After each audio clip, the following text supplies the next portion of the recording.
नमस्कार। देश काल में आपका स्वागत है। मैं हूं मुकेश कुमार। दोस्तों, अक्सर राजनीतिक दल विभिन्न समस्याओं को, विभिन्न चुनौतियों को अपने हिसाब से परिभाषित करती हैं और अपनी सुविधा के हिसाब से उनके लिए नियम कानून बनाती हैं। मसलन जाति व्यवस्था को लीजिए। हिंदुस्तान में पिछले 4-5 हज़ार सालों से जाति व्यवस्था है। पूरी जड़ें जमी हुई हैं। सामाजिक, राजनीतिक, आर्थिक हर क्षेत्र में इसका असर दिखलाई पड़ता है। और ये जो समस्या है, ये एक दो छोटे मोटे उपायों से तो समाप्त भी नहीं होने वाली है। लेकिन कुछ राजनीतिक दल इसमें अपना फ़ायदा देखते हैं। वो जातियों के आधार पर अपनी राजनीति को परिभाषित करते हैं, वैचारिक आधार बनाते हैं और उसके बेसिस पर अपना जनाधार भी बनाते हैं। और दूसरी तरफ इस जाति आधारित जनाधार से पीड़ित, चिंतित एक और विचारधारा होती है, और वह है हिंदुत्व की विचारधारा, जो कि नहीं चाहती कि लोग अपनी जाति के आधार पर सोचें, अपने जातीय हितों को देखें या जातिगत भेदभावों की वजह से उनके साथ जो कुछ होता रहा है उसका प्रतिकार करके वो गोलबंद हों और अपने हक की लड़ाई लड़ें। वो चाहते हैं कि वो सब हिंदुत्व की छतरी के नीचे आ जाएं, हिंदू धर्म का अम्ब्रेला ले लें और जो जाति व्यवस्था है उसको वैसे ही स्वीकार करें। जो मनु कह गए हैं कि जिनका काम का बंटवारा किया है उसके आधार पर वो अपना काम करते रहें, किसी तरह का रोष प्रकट न करें, किसी तरह के भेदभाव की शिकायत न करें। सामाजिक समरसता के नाम पर हिंदू धर्म की दुहाई देते हुए इस विचार को आगे बढ़ाने की कोशिश होती रही है। लेकिन ये कोशिश नाकाम भी होती रही है, कभी सफल भी हुई है तो नाकाम भी हुई है। और नाकामी हमने देखी पिछले चुनाव में, लोकसभा चुनाव में, जब अखिलेश यादव ने पीडीपी का फार्मूला चला और उधर राहुल गांधी ने जातिगत जनगणना की बात उठाई, संविधान की रक्षा की बात की, आरक्षण की रक्षा की बात की, तो एक पूरा माहौल बदल गया उत्तर प्रदेश में और बीजेपी को बुरी तरह से मात खानी पड़ी। उसकी वजह से वो केंद्र में बहुमत हासिल करने से भी वंचित हो गई। तो अब चिंता सता रही है योगी आदित्यनाथ को, उनकी सरकार को और बीजेपी को भी, क्योंकि 2027 में राज्य में विधानसभा चुनाव हैं और अगर ये माहौल बना रहता है जो लोकसभा चुनाव में बना था और कहीं और मजबूत होता है तो सूपड़ा साफ होना तय है उत्तर प्रदेश में बीजेपी का।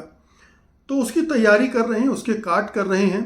एक तरफ अखिलेश यादव अपनी राजनीति को मजबूत करने के लिए, पीडीपी की राजनीति को मजबूत करने के लिए, सोशल इंजीनियरिंग को एक शेप देने के लिए तरह तरह के उपाय कर रहे हैं, आंदोलन कर रहे हैं, संघर्ष कर रहे हैं। अभी पश्चिमी उत्तर प्रदेश और उत्तर प्रदेश के कई हिस्सों में गुर्जर समाज के सम्मेलन हो रहे हैं, पंचायत स्तर पर हो रहे हैं और उनसे एक नई गोलबंदी भी बन रही है। तो उधर अखिलेश यादव भी 2027 को ध्यान में रखते हुए अपनी सोशल इंजीनियरिंग में जुटे हुए हैं, अपने पीडीपी के फार्मूले को स्ट्रेंथन करने में लगे हुए हैं। वो जानते हैं कि अंततः जितनी जातियां उनसे जुड़ेंगी उसके आधार पर ही रिजल्ट भी तय होगा। और बीजेपी भी जानती है कि अगर अखिलेश यादव इस कोशिश में कामयाब हो गए तो फिर उसके लिए जगह नहीं बचेगी, उसके लिए मुश्किल खड़ी हो जाएगी। और शायद यही वजह है कि योगी सरकार ने अब एक पुराने कानून का हवाला देते हुए, और उसमें अभी हाल में इलाहाबाद हाई कोर्ट का एक और निर्देश आ गया, आदेश आ गया, जिसको आधार बनाते हुए उसने बहुत सारे प्रतिबंधों की घोषणा कर दी है। ये प्रतिबंध उत्तर प्रदेश के कार्यवाहक मुख्य सचिव दीपक कुमार ने रविवार को जारी किए और इसमें सभी जिला मजिस्ट्रेटों, सिविल सर्वेंट्स और पुलिस प्रमुखों को निर्देश दिए गए हैं कि वे जातिगत आधार पर होने वाली रैलियों को तत्काल रोकें। इसके साथ ही पुलिस रिकॉर्डों में जाति का उल्लेख और सार्वजनिक स्थानों पर जाति आधारित चिन्हों, वाहनों पर जाति सूचक स्टिकर या स्लोगन को हटाने का भी उन्होंने निर्देश दिया है। अब ये देखिए कि ऊपरी तौर पर जो जाति का प्रदर्शन होता है उससे चिंता हो रही है, उसके प्रतीकों को हटाने की बात इन निर्देशों में की जा रही है, लेकिन जाति व्यवस्था जो जड़ें जमाए बैठी है समाज में, उसको खत्म करने की कोई बात नहीं हो रही है। जिन्होंने आदेश दिया है वो भी अपनी जातिगत भावनाओं से पीड़ित होंगे, अपनी जाति के जो परंपराएं हैं, जो दूसरे समाज से भेदभाव हैं, उनको मानने वाले होंगे। खुद योगी आदित्यनाथ इसको मानते रहे हैं। उन्होंने जब अखिलेश यादव चुनाव हारे थे तो उन्होंने बाकायदा मुख्यमंत्री निवास को गंगा जल से धुलवाया था। तो इससे उनकी घृणा प्रकट होती है कि वो यादवों या पिछड़ी जातियों के बारे में किस तरह की धारणा रखते हैं, और ये बार बार साबित भी हुआ है। तो एक तरह का ठाकुरवाद भी वो चला रहे हैं, ब्राह्मण भी उनसे नाखुश बताए जाते हैं। तो जब ये सरकार में ही ये जातिवाद भरा हो और उनकी सरकार भी जातिगत समूहों और पार्टियों का एक गठबंधन ही तो है, उसमें कोई निषाद पार्टी के नाम से सीधे सीधे जाति के नाम पर पार्टी बना रहा है।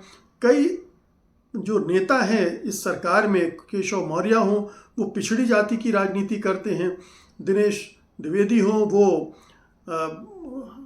ब्राह्मणों की राजनीति करते हैं।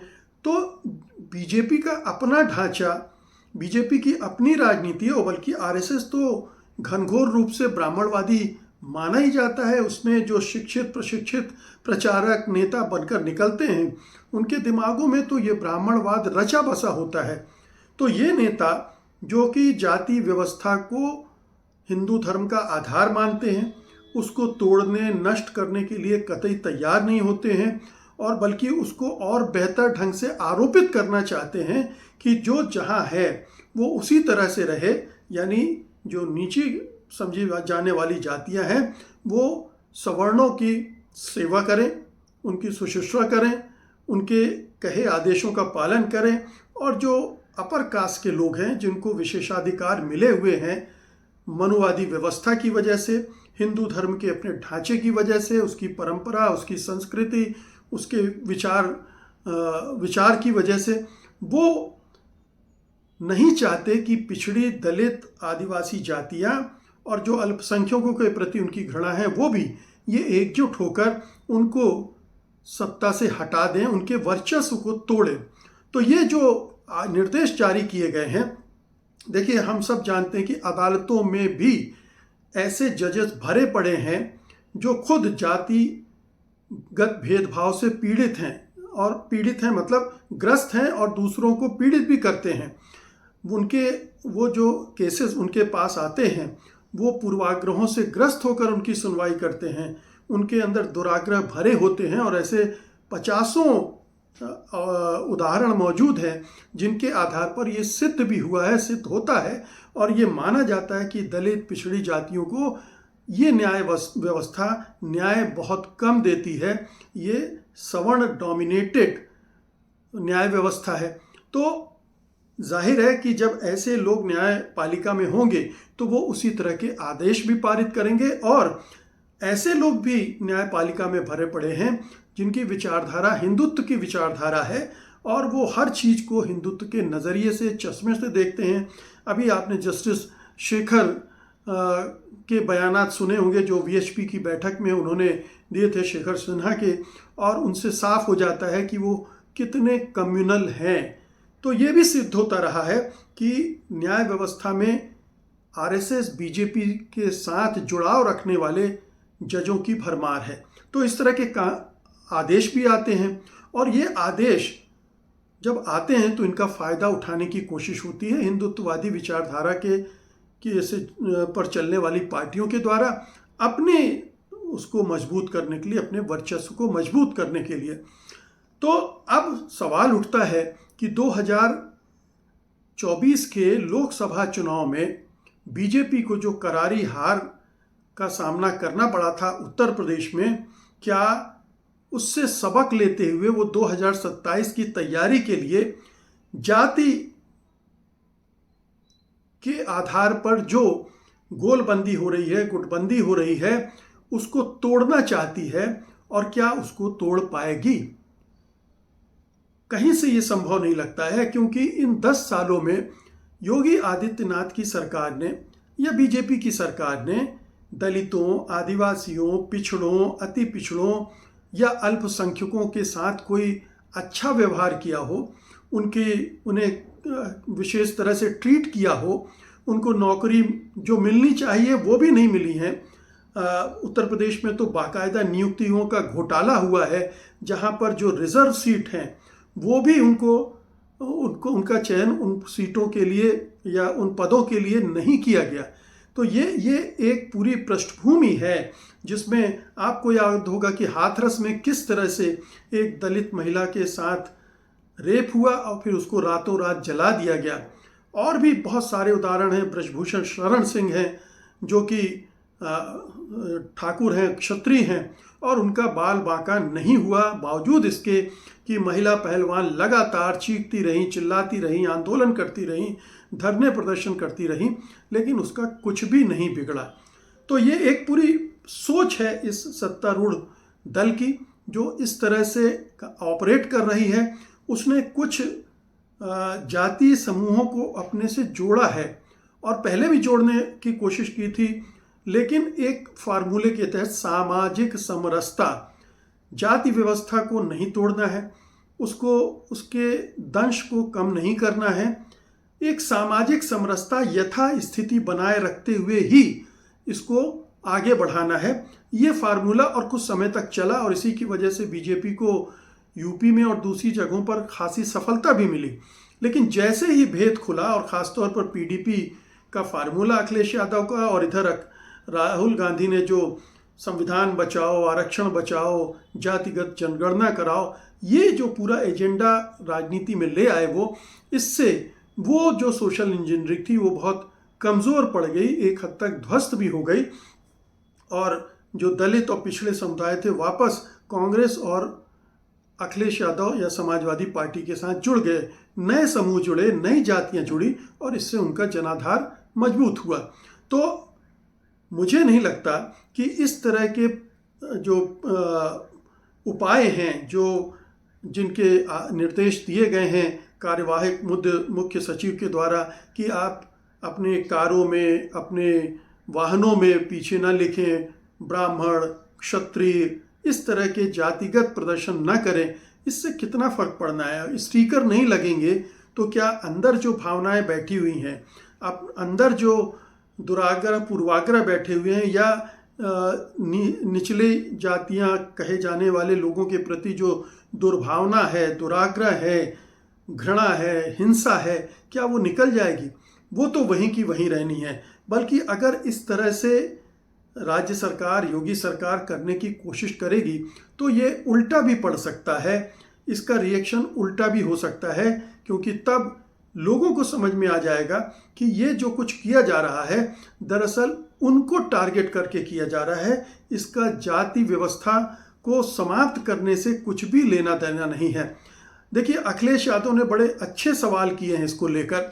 उन्होंने कहा कि 5000 सालों से मन में बसे जातिगत भेदभाव को दूर करने के लिए क्या किया जाएगा। ये निर्देश तो आपने दे दिए, लेकिन ये जो 5000 साल से भेदभाव है जाति के आधार पर, उसके दूर करने के लिए आप क्या करने जा रहे हैं, योगी जी बताइए।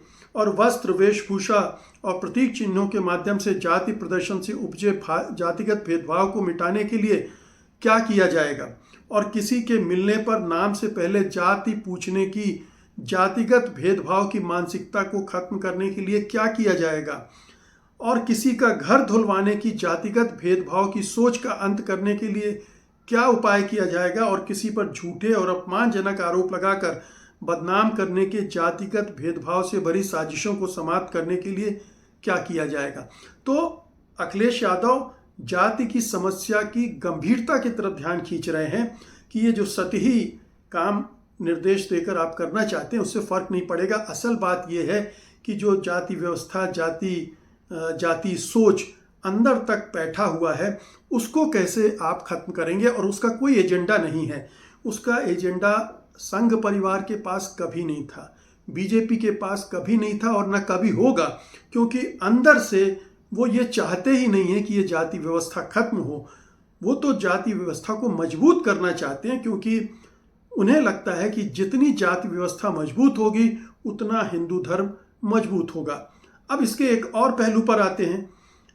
आपका कहना है कि जाति के वजह से समाज विभाजित होता है, उसमें बंटवारा होता है, भेदभाव होता है। बिल्कुल सही बात है, होता है, जाति के आधार पर ये होता है।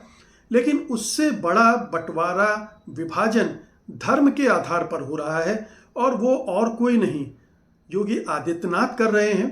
80 बनाम 20 का नारा देकर, बजरंग बली बनाम अली का नारा देकर, कब्रिस्तान और श्मशान का नारा देकर वो कर रहे हैं, उनकी पार्टी कर रही है। और पूरे देश भर में ये विष घोला जा रहा है धर्म के नाम पर। धर्म के नाम पर अल्पसंख्यकों को मॉब लिंच किया जा रहा है, उनकी हत्याएं की जा रही हैं, उनके घर बुलडोज किए जा रहे हैं। ये कहीं ज़्यादा बड़ा खतरा है देश की एकता के लिए। ये ज़्यादा राष्ट्र विरोधी कार्रवाई है। अगर इलाहाबाद की अदालत ये कहती है कि जातिगत भेदभाव राष्ट्र विरोधी है, तो मैं तो कहूँगा कि उससे बड़ा राष्ट्र विरोध ये विचारधारा है और इससे जुड़े लोग हैं जो देश को बांट रहे हैं, देश में हिंसा और नफरत के बाजार को गर्म करते रहते हैं अपने कटु और आक्रामक बयानों से, भड़काऊ बयानों से, और लगातार हालात को बिगाड़ते रहते हैं। तो धर्म की तलवार ज़्यादा काट रही है देश को बनिस्बत जाति की। और सबसे बड़ी बात ये मान लीजिए कि भारतीय समाज जातियों में बटा हुआ है और जातियां रहेंगी, और जाति के आधार पर उनकी गोलबंदी भी होगी, जाति के आधार पर राजनीति भी होगी। आपके ये जो निर्देश हैं इनको पालन करना भी मुश्किल हो जाएगा, क्योंकि राजनीतिक दल क्या करेंगे? वो नाम बदल लेंगे, वो सम्मेलन करेंगे, उसका नाम ब्राह्मण सम्मेलन के बजाय सामाजिक सम्मेलन रख देंगे। इसी तरह से दूसरी जातियां भी करेंगी, और ये सब चलता रहेगा। आप इसको रोक नहीं सकते हैं, क्योंकि ये हकीकत है, इसको स्वीकार करना पड़ेगा। जातिगत भेदभाव और घृणा और हिंसा को खत्म करने के लिए जो कदम उठाने चाहिए वो उठाइए योगी आदित्यनाथ जी। आपकी पार्टी उस तरफ आगे बढ़े तब बात बनेगी, वरना ये तो एक राजनीतिक खेल है, राजनीतिक अस्त्र है जिसका इस्तेमाल आप विधानसभा चुनाव के लिए कर रहे हैं। बहुत बहुत शुक्रिया आपका। धन्यवाद। नमस्कार।